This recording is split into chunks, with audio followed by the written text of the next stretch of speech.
नमस्कार मंडळी, मी स्मिता आपल्या यूट्यूब चॅनलवरती तुमचे खूप खूप स्वागत आहे। तर गौरी आणि गणपती आगमन झालं, त्यानंतर पूजन हे सर्व झालं आणि मला काही ह्याच्यामध्ये व्हिडिओ टाकणं जमलं नाही। व्हिडिओ शेअर करायचा होता पण कामातून काही जमलंच नाही, म्हणून मी सगळं गौरी विसर्जन गणपती विसर्जन झाल्यानंतर मी सर्व व्हिडिओ तुम्हाला शेअर करणार आहे। तर सर्व व्हिडिओ तुम्ही संपूर्ण बघा। तर हा आहे गौरी गणपतीच्या फराळासाठी बनवलेला व्हिडिओ। तर ह्याच्यामध्ये मी संपूर्ण गौरी गणपतीसाठी काय काय फराळ बनवला आहे हे तुम्हाला ह्या व्हिडिओमध्ये मी दाखवणार आहे। तर ह्याच्यामध्ये करंजी आणि पुढे भरपूर असं 2-3 आयटम केलेले आहेत, ते तुम्ही पूर्ण व्हिडिओमध्ये बघा। तर काही घरच्या घरी केले आणि काही विकत पण आणले होते, फळं पण आणली होती। तर तुम्हाला नंतरच्या व्हिडिओमध्ये हळूहळू संपूर्ण दिसेलच।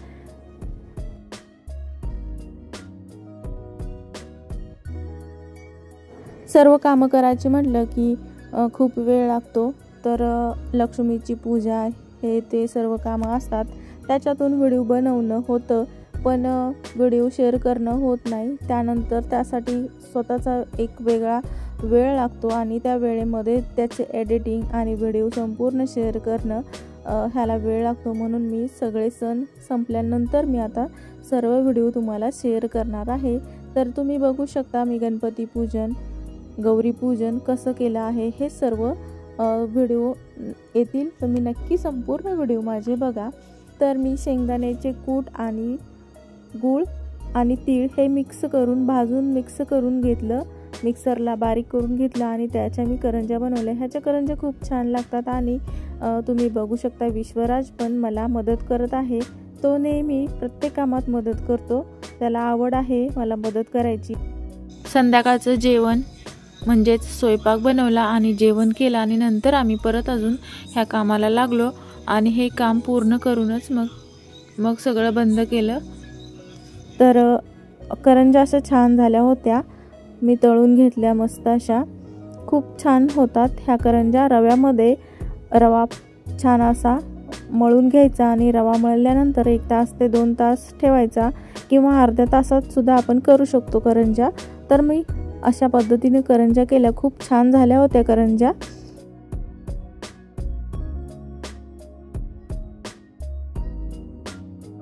त्यानंतर मी डिझाईन पण बनवली। तर हे डिझाईन आहे सूर्यासारखी, अशी सूर्यासारखी सेम डिझाईन आहे। तर एकावर एक लाटी टाकून ती मी बनवली होती आणि ह्या विश्वराजनेच बनवल्या होत्या, अशा कात्री सारख्या कापल्या होत्या। तर डेकोरेशनसाठी खूप छान दिसतात, लक्ष्मी समोर गौरी समोर त्या छान दिसतात म्हणून बनवल्या आहेत। तर कशी वाटली ही डिझाईन मला नक्की कमेंट करून सांगा।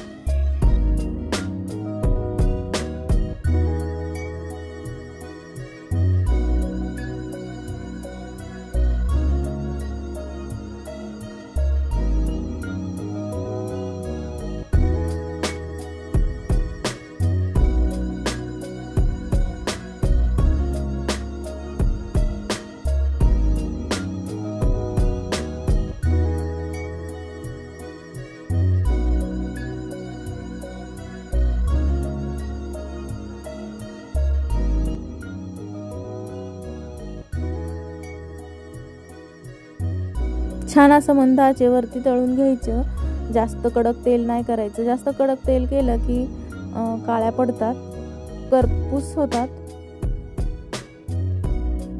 म्हणून मी बारीक आचेवरतीच करंज्या छान अशा तळून घेतल्या।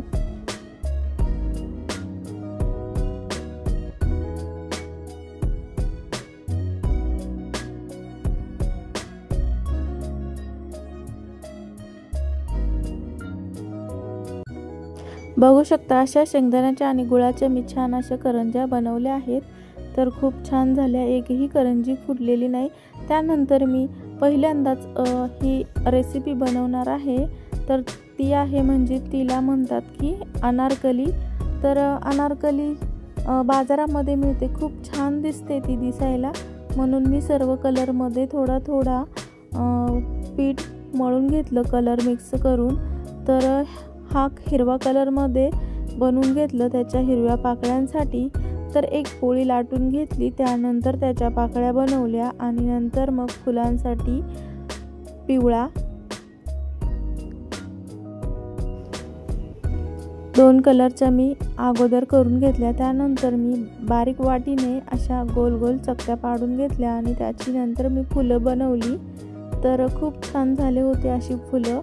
तर वेगवेगळे बनवता येत होते, पण मला जास्त कामं होती, घाई होती, म्हणून मी थोडीशीच फुलं बनवली होती। तर त्याच्यामध्ये पिवळा कलर पण मी वापरला, त्यानंतर मी केशरी कलर पण वापरला।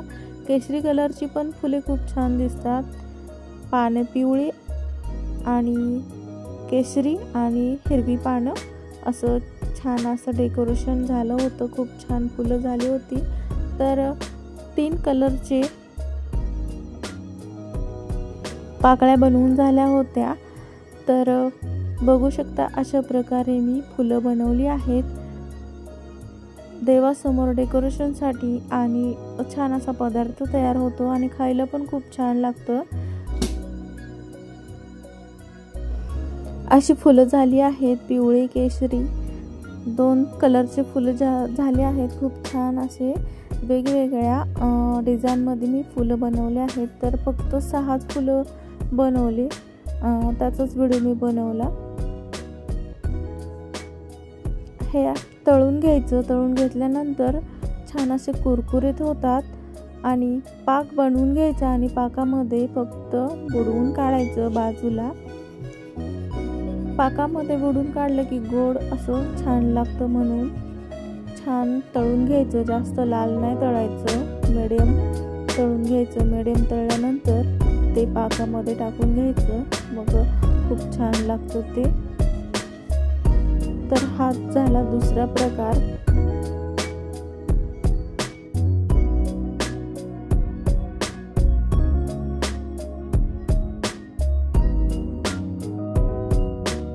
त्यानंतर मी गुलाबजामुनला खवा आणला होता।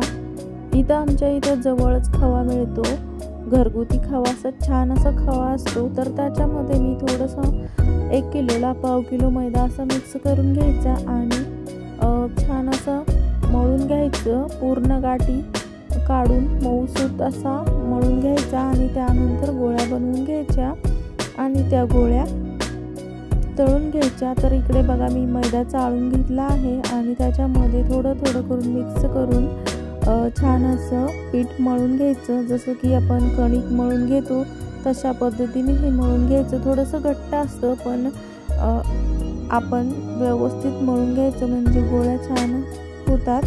गोळ्या चिरल्या नाही पाहिजेत, एकदम गोल गोल गोळी आली पाहिजे, म्हणजे गुलाबजामुन खूप छान होतात। त्याच्यामध्ये घट्ट गोळ्या होऊ नये म्हणून आपण थोडंसं सोडा घालायचा। सोडा घातल्यानंतर एकदम असा मऊ भुसभुशीत गुलाबजामुनच्या गोळ्या होतात। सोडा तर घालावाच लागतो, पण जास्त वापरायचं नाही, थोडाच सोडा वापरायचा आणि अशा गोळ्या करून घ्यायच्या। भरपूर खवा असल्यामुळे मला खूप टाइम लागला, तर अगोदर सर्व गोळ्या करून घेतल्या आणि त्यानंतर मला सर्व मदत करू लागली।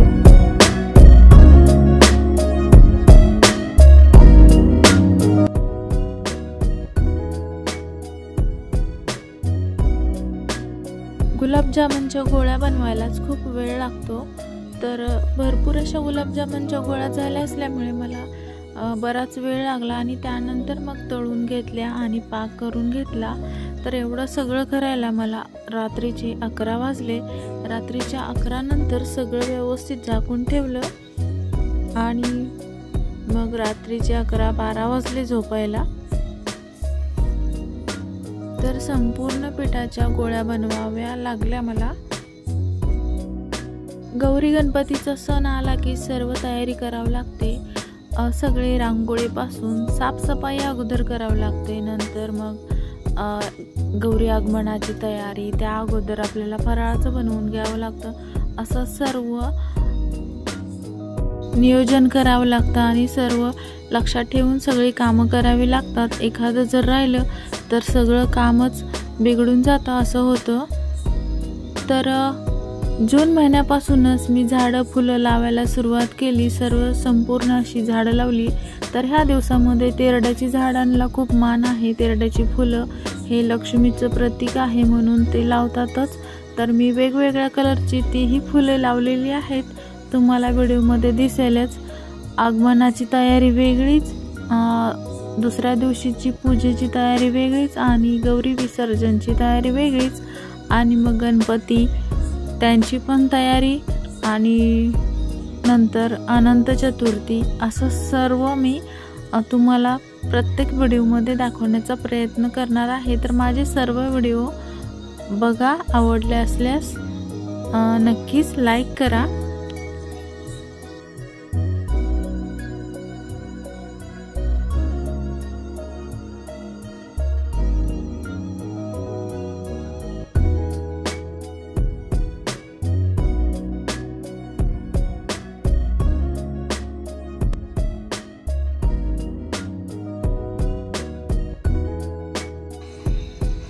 तर मी बनवलेला फराळ तुम्हाला कसा वाटला हे नक्की कमेंट करून सांगा आणि चॅनलला सबस्क्राईब करायला विसरू नका आणि लाईक शेअर सबस्क्राईब पण नक्की करा आणि भेटूया आपण पुढच्या व्हिडिओमध्ये। तोपर्यंत धन्यवाद।